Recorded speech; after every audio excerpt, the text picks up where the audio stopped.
با سلام خدمت دوستان عزیز. به قسمت 2 آموزش رسیدیم. ما توی بخش در واقع توی ویدیو 1 یاد گرفتیم که چجوری یک مربع بکشیم با دستور لاین. نمای روبرو و جانبی رو کشیدیم. یک مکعب مربع رو به ابعاد 10 در 10 به ارتفاع 5 میلیمتر ترسیم کردیم و دستورات مختلف رو یه 5-6 تا کامند رو یاد گرفتیم. اینجا می‌خواستم خدمت شما عرض بکنم که در واقع اون دستوراتی که ما درس قبل با هم رفتیم جلو توی منوی بالا توی قسمت دیزاین در واقع وجود داره. مثلا لاین توی در واقع این منوی دیزاین هست و کامندهای دیگری که هر کدوم یک کارایی دارن و برای یک کار خاص استفاده میشن. من چون میخوام روی این شکل کار کنم، روی شکلی که اینجا کشیدیم کار کنم، فعلا توی در واقع قسمت دیزاین نمیرم. توی قسمت مودیفای میخوام از دستور چمفر برای گوشه ها استفاده بکنم. چمفر و فیلت، این دوتا کامند. اگر دقت بکنید ما اینجا ریز رو داریم، کپی رو داریم، آفست رو داریم. حالا کپی و آفست و اینا رو که من درس دادم، ولی کپی رو هنوز صحبت نکردیم راجبش. تریم و اکستند رو داریم، موو رو داریم و موارد دیگه. خب بریم سراغ چمفر. بچه‌هایی که مکانیک خوندن میدونن در واقع توی حالا دروس خودشون هم هست که معمولا تمرکز تنش توی در واقع قطعات گوشه ها هستن. اگر یک قطعه رو شما در واقع توی به این سطحش ضربه بزنید، دفرمگی کمتری درش ایجاد میشه تا به این گوشه ضربه بزنید، چون اینجا تمرکز تنش داریم ما. حالا نکته‌ای که وجود داره، ما توی صنعت در واقع میایم این گوشه ها رو در اصطلاح بهش میگیم پخ میزنیم، یا در واقع یک قوسی درش ایجاد میکنیم که بهش میگیم فیلت. توی اتوکد بهش میگن فیلت، که با یک رادیوسی، با یک شعاعی در واقع میایم یک فیلت اینجا ایجاد میکنیم. من میخوام چمفر رو اینجا استفاده بکنم و در واقع این گوشه ها رو یه چمفر نیم در نیم بزنم، ببینیم چی میشه. میام تو قسمت مودیفای، چمفر رو انتخاب میکنم. البته دستی هم میشه اینا رو چیز کرد. من تو این درس میخوام از منو استفاده بکنم که شما با منوها بیشتر آشنا بشید. توی این قسمت وقتی که ما چمفر رو توی این قسمت منو وقتی که ما چمفر رو انتخاب کردیم، کامندمون در واقع رفت توی دستور چمفر و میگه select first object or توی حالا در واقع اون حالا پرانتز نه کروشه نوشته پولی لاین، ستاپ و دایمنشن، که اینا هر کدومشون یک کارهایی دارن. ما ستاپ میزنیم چون هنوز اندازه چمفر رو مشخص نیست. دیفالت روی ستاپه. من دوباره کلیک سمت راست میکنم، یه صفحه برام باز میشه. دیفالت گذاشته روی 2.5، من میذارم رو نیم. این خودش اتوماتیک میاد رو نیم. اینجا عکس رو میبینید شما، اینجا یه عکسی گذاشته که در واقع شما چمفری که میزنید ابعادش نیم در نیمه. من چون نیم رو انتخاب کردم، اجازه 10 در 10، ولی خب سمپله. شما نیم رو اگر انتخاب بکنید روی نیم، اینجا میتونید یک رو انتخاب کنید. اگر این رو یک بگیرید یه طرف میشه نیم، یه طرف میشه یک. اینو میتونید 2 بگیرید، یا اصلا میتونید دستی اینجا خودتون رو یه اینپوتی وارد بکنید. ولی من میخوام نیم در نیم باشه، چون کار خاصی نمیخوام کنم. میخوام فقط پخ بزنم، یه چمفر نیم در نیم درش ایجاد بکنم. اوکی رو میزنم، میگه که آبجکت انتخاب کن. آبجکت رو انتخاب میکنم، این یکی آبجکت رو انتخاب میکنم. میبینید که یه دونه پخ اینجا برای من زد. دوباره میخوام یک چمفر دیگه توی این گوشه بزنم.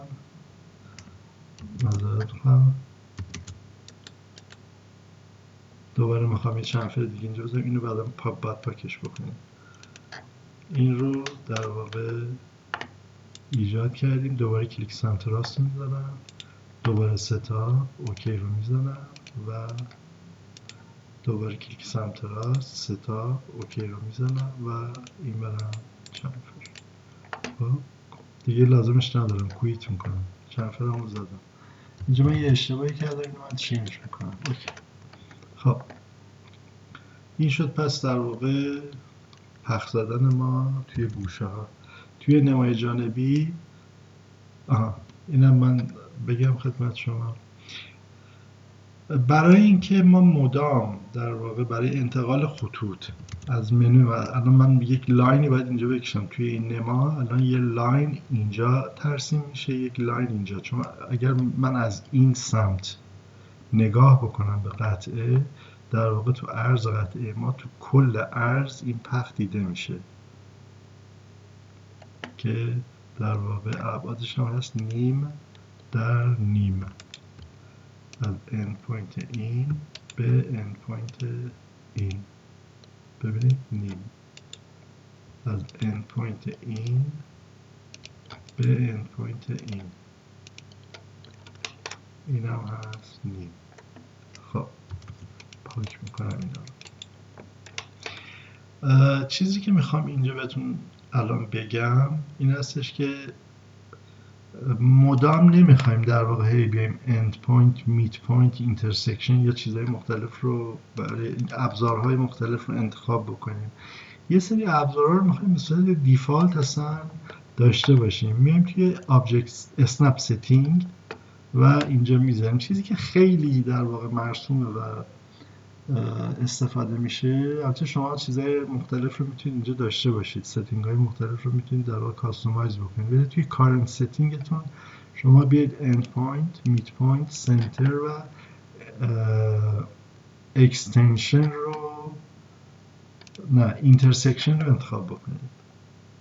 این 4 تا کافیه برای ما فعلا در حال حاضر. مابقی رو اشکال نداره میریم انتخاب میکنیم، یعنی کنترل رو میگیریم کلیک سمت راست میزنیم از منو انتخاب میکنیم.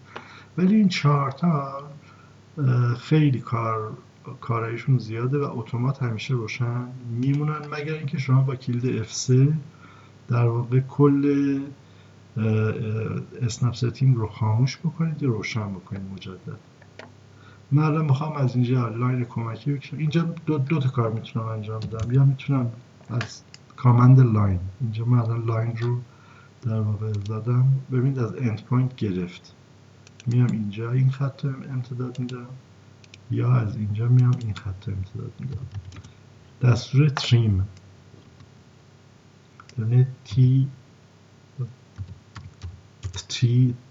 یا تریم رو در واقع به صورت کامل تایپ میکنید یا تی آر میزنید.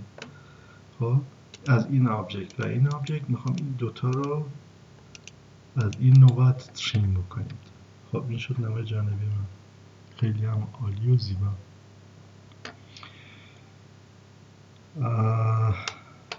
من چون ابعادم در 10 در 10 میخوام تو مرکز این قطعه یک سوراخ بزنم، چون در واقع ما اون ابزارها رو توی اسنپ ستینگمون اسنپ ستینگمون در واقع انتخاب کردیم دیگه، چون میت پوینت هم در واقع توی اون انتخاباتمون بود. برای اینکه مرکز این مربع رو پیدا بکنیم و یک سوراخ داخلش بزنیم، میایم یه دونه لاین از میت پوینت به میت پوینت میکشیم، یه لاین هم از میت پوینت به میت پوینت. دقت بکنید وقتی که شما، من اینو پاک کنم مجدد، وقتی که شما دستور لاین رو اجرا میکنید و در واقع میایید روی خط میایستید، اگر نزدیک به مرکز باشید میت پوینت رو انتخاب میکنید، اگر از مرکز دور باشید اند پوینت رو انتخاب میکنید. میبینید اند پوینت رو انتخاب میکنید. البته اینجا چون در واقع اولویت رو میت پوینت گرفته بود، ما تا این دور هم که میریم همون میت پوینت رو میگیره، ولی اگر خارج بشیم از دستور رو مجدد دستور رو اجرا بکنیم ببینید اند پوینت ها رو میگیره. خب من میام روی میت پوینت انتخاب میکنم و میت پوینت انتخاب. خب میام رو دستور سیرکل توی دیزاینه، سیرکل رو انتخاب میکنم. اینجا چیزی که وجود داره این است، میگه که آقا سیرکل رو با چه چیزی میخوای رادیوس بدی، میخوای دیامتر بدی. حالا با 2 پوینت و 3 پوینت اینا کار ندارم، من فعلا با این دوتا کار دارم. میخوای رادیوس بدی یعنی شعاع بدی یا میخوای قطر بدی. من میگم میخوام قطر بدم، میام قطر رو انتخاب میکنم. خب ببینید دایره رو شروع کرد بکشیدن. الان من هر عددی این پایین هر عددی بدم به عنوان قطر محسوب میشه، نه به عنوان شعاع. من میگم که یه دایره به قطر 5 واسه من بکش. الان دایره‌ای که برای من کشید قطرش 5. اندازه‌شو بگیریم ببینیم چقدره. اندازه‌اش 5 میلیمتره. قطر دایره ما 5. خب من دوتا لاین رو پاک کردم فعلا، ولی بعدا بهشون نیاز خواهیم داشت، چون ما مرکز دایره رو معمولا با خط سنتر ترسیم میکنم. حتی من خودم یک برنامه توی در واقع اتوکد نوشتم که وقتی میزنید CL و این لنس رو انتخاب میکنید در واقع میاد خودش این رو میکشه. ولی فعلا ما چاره‌ای جز این نداریم که این لاینی که اینجا بود رو داشته باشیم، این لاین هم اینجا داشته باشیم، یه آفست نیم میلیمتری انجام بدیم، این رو تریم بکنیم. خب بعد بریم چیکار بکنیم، این رو تبدیل کنیم، لاین تایپ رو تبدیل کنیم به سنتر. ببینید چیزی که وجود داره در اتوکد این هستش که اتوکد به شما این قابلیت رو داده که اول من راجع به ضخامت ها صحبت بکنم. ما چند جور در واقع خط توی نقشه کشی داریم. یکیش خط اصلیه که خط اصلی در واقع مبنای کار ماست. ما تمام شکلمون بر اساس خط اصلی کشیده میشه که اینجا به رنگ سفیده و در واقع به عنوان خط اصلی شناخته میشه. تغییر سطوح با خط اصلی در واقع نمایش داده میشن، مثل همین چنفیری که الان اینجا زدیم. هر اتفاقی که در اینجا رخ بده، ما اختلاف سطحی داشته باشیم، سوراخی داشته باشیم، نمیدونم فیلت داشته باشیم، هر چی که داشته باشیم، اینجا در واقع با خط اصلی ترسیم میشه. ولی یه سری خطوط دیگه هستن مثلا خط مرکزی، خط سنتر، در واقع خط نقطه. اینا رو در واقع ضخامتشون کمتره. مثلا در استاندارد میگه اگر شما خط اصلی رو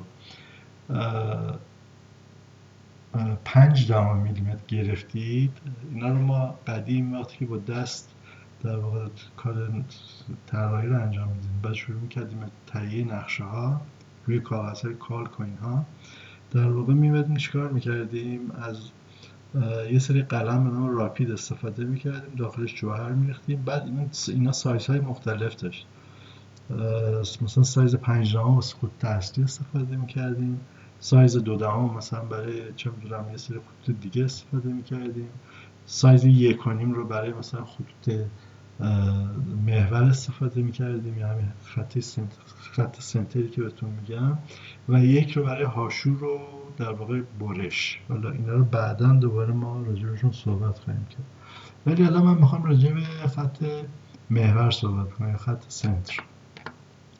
ما باید در واقع اینجا چیکار بکنیم؟ بیایم یک لایه تعریف بکنیم. من میام دستور لیر رو اینجا میزنم، یه دونه لایه جدید میزنم. خب البته ما قبلا این رو بکنم ایجاد کرده بودیم. بله اینجا ایجاد کرده بودیم به نام یک. بذارید من اینو پاکش بکنم.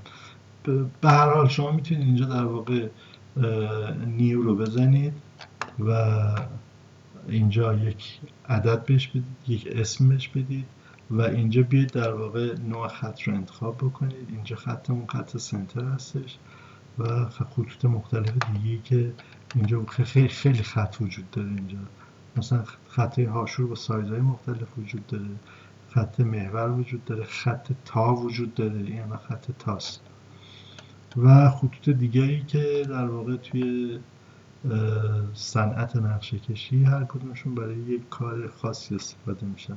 ولی رنگ برامون خیلی مهمه. اینجا اگر شما رنگ قرمز رو انتخاب بکنید، بعدا بهتون میگم کجا باید ضخامت ها رو تعریف بکنید که رنگ قرمزتون با اون ضخامت بشه. ما هر آنچه که مثلا به رنگ سفید هست رو 5 دهم در نظر میگیریم که موقع پرینت در واقع اون با ضخامت 5 دهم میلیمتر پرینت بشه. وقتی قرمز در واقع در نظر گرفتیم، اون خط رو ضخامتش رو مثلا میدیم 1 دهم میلیمتر.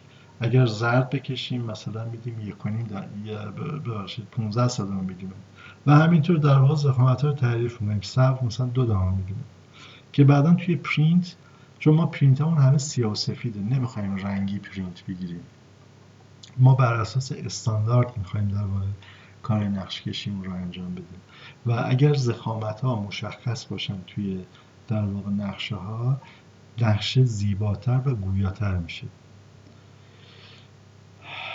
حالا در واقع من چون اینجا در واقع اومده بودم و این لایه یک رو برای سنتر در نظر گرفته بودم و این لایه رو پاک میکنیم دیلیت، ولی عرض کردم با نیو میتونید این کار رو انجام بدید. این رو من به عنوان کارنت در نظر میگیرم، یک کارنت. الان این در واقع لایه کارنت من شد. من هر خطی بکشم الان خط سنتر خواهد بود. خب چنج لیر میتونیم در واقع انجام بدیم که مثلا لایه های اینا رو عوض بکنیم، ولی اجازه بدید من اینا رو پاک بکنم مجدد، چون ما به چنج لیر رو اینا هنوز نرسیدیم. یه آفست کنم، ببخشید یه آفست کنم 0.5 آفست 0.5. خب تریم بکنیم این رو.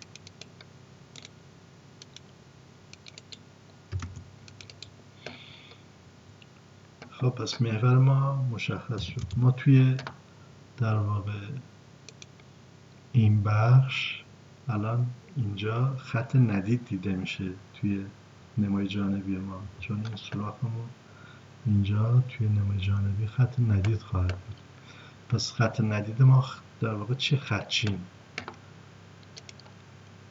باز عرض میکنم من چون یه سری برنامه نوشتم برای اینها، دیگه نیاز ندارم برم توی لیر و جای مختلف، ولی برای اینکه به شما آموزش بدم در واقع میام و اینجا یک لایه تعریف میکنم به نام 6.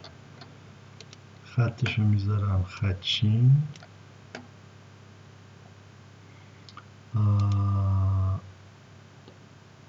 این رو انتخاب بکنیم، اوکی کنیم و پرینتبل هم هست، وایت نیست، سبزه. البته اینا همش دل بخواهی ها، این که من میگم سبزه، شما هش رنگ که دوست داشتید بذارید، ولی بعدا یادتون باشه تو در واقع پلات این رنگ ها هر کدوم یک ببخشید من اینو کارنتش نکردم، دوباره با دستور لیر میرم داخل لایه و اینجا اینو کارنت میکنم. کارنت یعنی که الان خطی که هر خطی که میکشم بر اساس اون لایه باشه. میام و خطمو چک میکنم، خط ندید نمای جانبی رو میکشم، یه خورده بزرگه، البته قطعمون چون کوچیکه این شکلیه. خب برای اینکه در واقع این خط هاشور رو ما یه خورده کوچیکش بکنیم، بیایم توی لیر و یک خط دیگر انتخاب بکنیم براش. شاید با این بشه ریزتر در واقع انجام بشه که نمیشه. همون خط اولی بهتر. این انتخاب بکنیم ببینیم چی میشه. نه،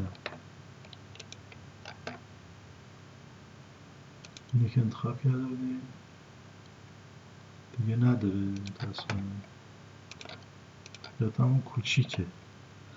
خب ما برای اینکه در واقع الان تعداد هاشورات 2 تا بیشتر نیست، تا این خوشگل نمیکنه کار ما رو. یک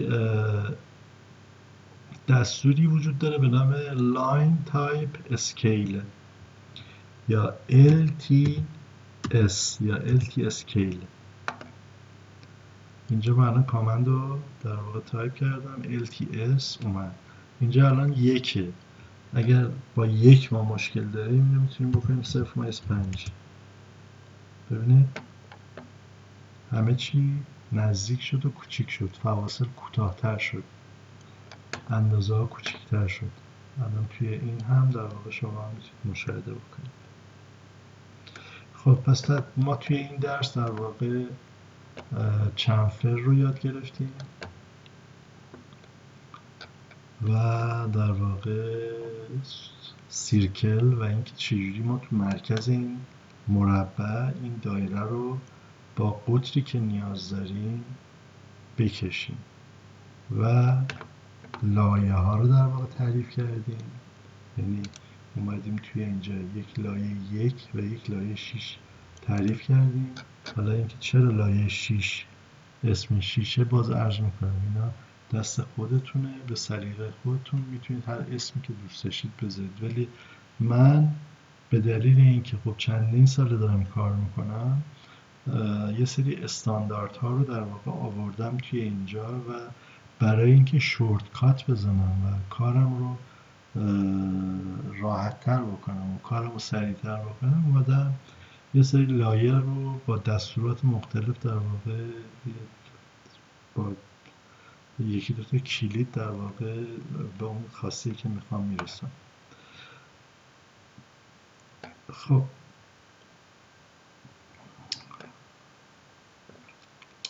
ما میخوایم چنفرمون رو حذف کنیم، میخوایم از دستور فیلت استفاده بکنیم. پشیمون شدیم، نمیخوایم چنفر بزنیم. با دستور ریز من تمام اون آبجکت ها رو پاک کردم. خب میایم توی مودیفای و فیلت رو انتخاب میکنیم. ستاپ میگه فیلت با چه رادیوسی میخوای بزنیم. خب 2.5 خیلی بزرگه. اینجا رادیوس ها، من میگم که با رادیوس نیم شاید کوچیک بشه، میگیم با رادیوس 1. خب اوکی میکنم. اینجا میگه که آبجکت انتخاب کن، آبجکت اولم انتخاب میکنم، آبجکت دومم آبجکت اول انتخاب میکنم، آبجکت دوم انتخاب میکنم، رادیوس همو میزنم. من یه راست کلیک اضافه این وسط انجام میدم. خب دوباره کلیک سمت راست میکنم، 1 اوکی و این یکی این همون دستور چنفر هستش، با این تفاوت که ما اینجا رادیوس میزنیم، کویت. خب بسیار هم عالی. الان در واقع ما تونستیم توی این نمای روبرومون گوشه ها رو فیلت بزنیم. میتونستیم 2 تاشو فیلت بزنیم 2 تاشو چنفر بزنیم، ولی الان اندازه‌ای که در واقع ما توی اینجا داریم رادیوسمون 1. اگر میبینید الان خطمون در واقع خطچین شده چون کارنت لیرمون الان 6. ما کارنت لیر رو اینجا بعید میتونم بشه، چرا میشه. رادیوسمون رو انتخاب میکنیم و وقتی که دیفالت روی 0 باشه همه چی سر جای خودشه. اگر من 6 رو انتخاب بکنم هر خطی که بکشم با لایه 6 یا خطچین در واقع کشیده میشه.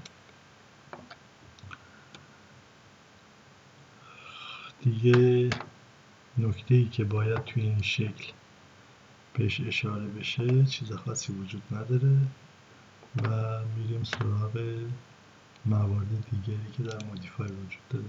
پس ما چمفر رو آموزش دادیم، فیلت رو آموزش دادیم، تریم رو آموزش دادیم، اکستند رو آموزش دادیم.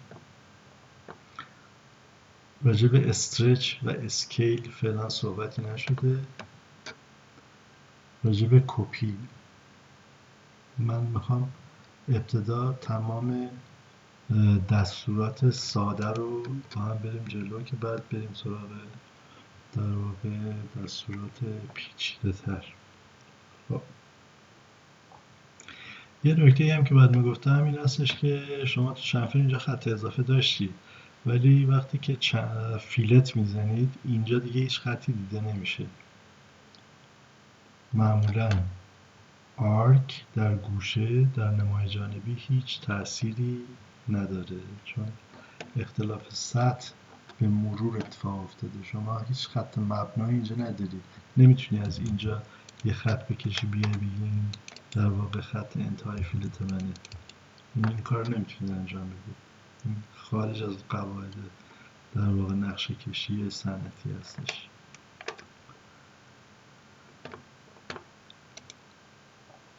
خب من میخوام در واقع یک کپی از روی من گفتم که با اسکرول شما زوم این زوم آوت میتونید بکنید، با در واقع زوم هم میتونید این کار انجام بدید. زد یه ویندو باز کنید در واقع ببرید عقب بیارید جلو یا مثلا زوم بزنید اینجا ببینید چه چیزایی داره. میگه زوم آل، اگر A رو بزنیم همه چیز رو میبره عقب و در واقع شما همه چیز رو میتونید ببینید خیلی کوچیک میشه. دوباره اگر مثلا بگیم زوم سنتر، الان زوم سنتر شده. اوکی ورد یه جایی که ما نمیبینیمش. زوم اکستند، زوم وی. ببینید زد که میزنم اینجا همه این چیزا وجود داره. الان من از زوم اکستند استفاده کردم که کل شکل رو آورد اکستند کرد به در واقع دیواره، یعنی به دیواره این و دیواره این و کل تصویر رو گرفت. زد رو بزنید پریویوس، به زوم قبلی برمیگردیم. یه نکته دیگه که بعد اینجا بهش توجه بکنید این هستش که شما یک قابلیت دارید به نام آندو. شما میتونید در واقع با یو یا آندو یا مخفف یو میتونید آندو کنید. آندو یه در واقع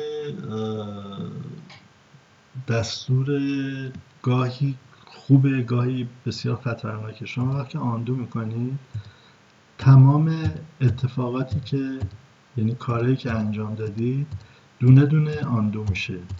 ببینید الان من دارم برمیگردم عقب، میبینید الان تمام اون کارهایی که انجام دادم دونه دونه برمیگردم عقب. اگر همینطوری ادامه بدم این نقشه برمیگرده به همون حالت قبلی خودش، یعنی اون تا اونجایی که من سیوش کردم بستم و دوباره بازش کردم دوباره خام میشه، دوباره برمیگرده سر جای اولش.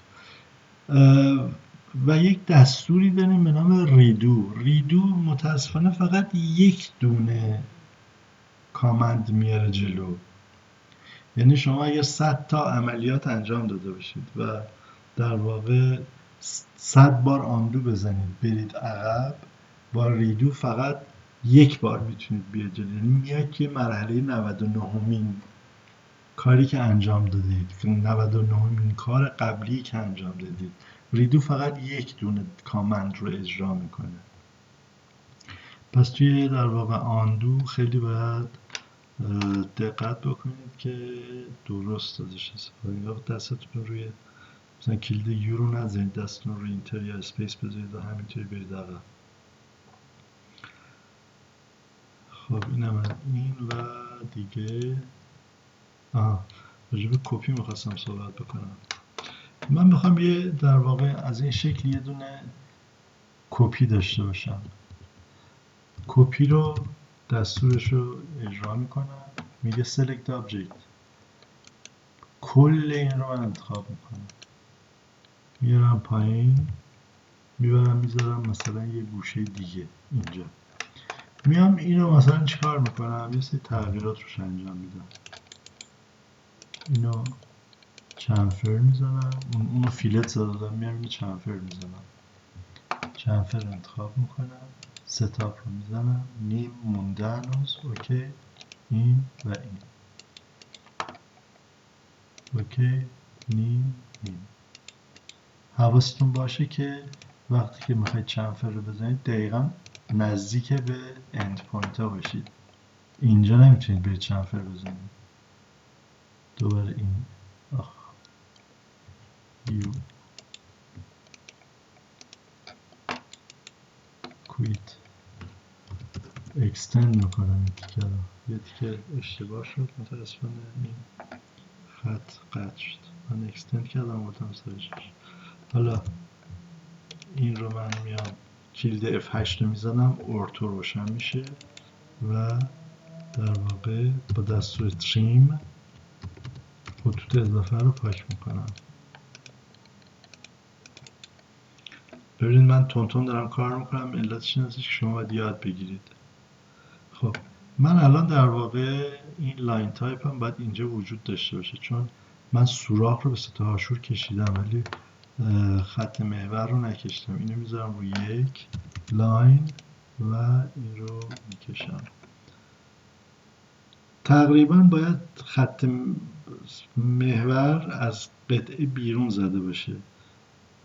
اینم دست خودتونه، حالا زیادم مهم نیست که چقدر باشه. من نیم میلیمتر از این طرف و نیم میلیمتر از این طرف خط محور رو اکستندش میکنم.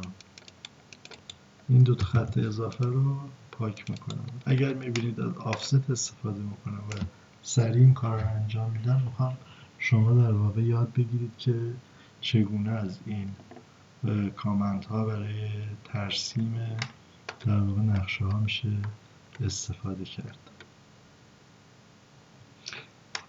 اصلا میخوام یه کار دیگه بکنم. این قطعه من درست اینجا سوراخ بود، میخوام اینجا دیگه سوراخ نباشه، میخوام یک استوانه‌ای بیرون زده باشه از اند پوینت این به من بده تا اند پوینت این. اوکی. خب میام لاین تایپ هم تغییر میدم، لاین از این به من بده به این. اینو پاک میکنم، لاین از این به من بده به این، تریم میکنم این دوتا. یک استوانه‌ای از داخل این مربع زده بیرون. خب حالا این گوشه های این استوانه رو من چنفر میزنم، چنفر میایم اینجا در واقع از مودیفای چنفر رو انتخاب میکنیم، ستاپ، اوکی، نیمه، اوکی میکنیم، اوکی، کویت. اینجا یک خط دیده میشه و این خط یک دایره اینجا ایجاد میکنه، سی آی. ببینید چقدر سریع و من با دستور سیرکل یا سی آی یه دایره کشیدم، دیزاین، میام اینجا سیرکل، سنتر رادیوس، میگم سنتر رو انتخاب کن و البته اون خط متاسفانه پاک کردم، یا میتونم بگم آفست کن نیم میلیمتر، چون چنفرمون نیم میلیمتره، آفستمون به سمت داخل باشه. آفست کن نیم میلیمتر به سمت داخل بیا و اینجا الان این خط دقیقا با این خط یکسانه. پس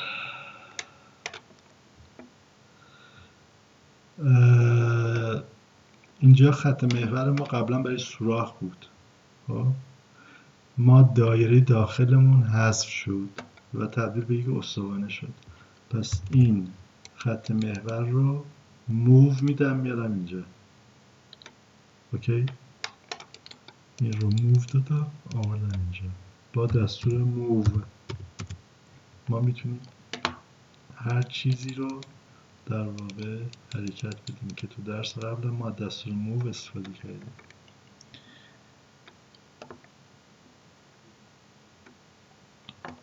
توی این قطعه دوتا دایره داریم میبینیم که یک دایره اینه و یک دایره هم در واقع این چنفره، تقاطع این دوتا، این خط این نقطه است، این نقطه است، این نقطه‌ای که اینجا شما دارید میبینید این اومده و اون دایره رو تشکیل داده. یعنی اگر از روبرو این قطعه رو از این سمت از این قسمت نگاه کنید دقیقا شکلی که میبینید اینه و این قطعه رو اگر شما در واقع از این سمت نگاه کنید دقیقا شکلتون این خواهد بود. من اینجا هم همون کار میکنم، آفست کن نیم لاین تایپ رو عوض کنم. البته اینا یه سری دستور داره من بعدا بهتون از آموزش میدم. من لاین تایپ هم عوض میکنم، میام روی لایه یک آفست میکنم نیم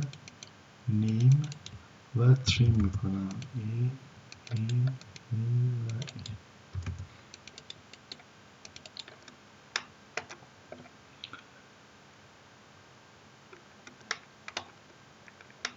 خاطر اینکه شکلمون نزدیک هم میشه اینا رو من میارم نزدیک هم. البته بعدا بهتون یاد میدم که چجوری همه توی راستا قرار بدید.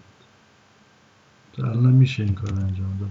شما موو رو بزنید، کامند موو رو بزنید، این دوتا رو انتخاب بکنید، از مرکز این بگیرید بیارید بذارید تو مرکز این. خب الان دوتا شکل رفتن تو هم. ولی اگر موو رو بزنید پریویوس رو بزنید تمام اون آبجکت هایی که قبلا پریویوس یعنی قبلا گرفته بود رو مجدد انتخاب میکنید. اینجا من دوباره فرمان موو رو انجام میکنم، در واقع اجرا میکنم، F8 رو میزنم که اورتون روشن بشه، یعنی بدونم که در واقع در راستای این قطعه من دارم حرکت میکنم. این قطعه و این قطعه دقیقا توی یک راستا هستن.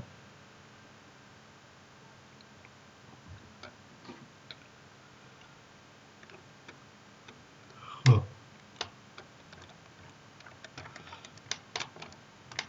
آن چیزی که باید یاد میگرفتیم رو این جلسه هم یاد گرفتیم. این 5 میلیمتر ابعاد چنفرمون هست، نیم میلیمتر.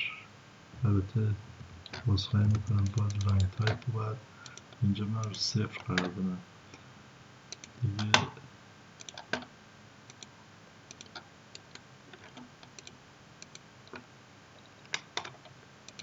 فعلا به دایمنشن گذاری ها کار نداشته باشید، من بعدا دایمنشن ها بهتون آموزش خواهم داد. این هم که ضخامتش 5 میلیمتر دیگه، این 10 در 10 در 5 بود. سوراخی هم که ایجاد کردیم قطرش بود 5 میلیمتر. حالا اندازه رادیوس هم اگر بخوایم بدیم میایم اینجا و رادیوس هم رو میزنیم. ابعاد اندازه گذاریمون یه خود بزرگه، اینجا من میام کمش میکنم، نصفش میکنم. میبینید نصف شد، اندازه ها یه خورده بهتر شد. خب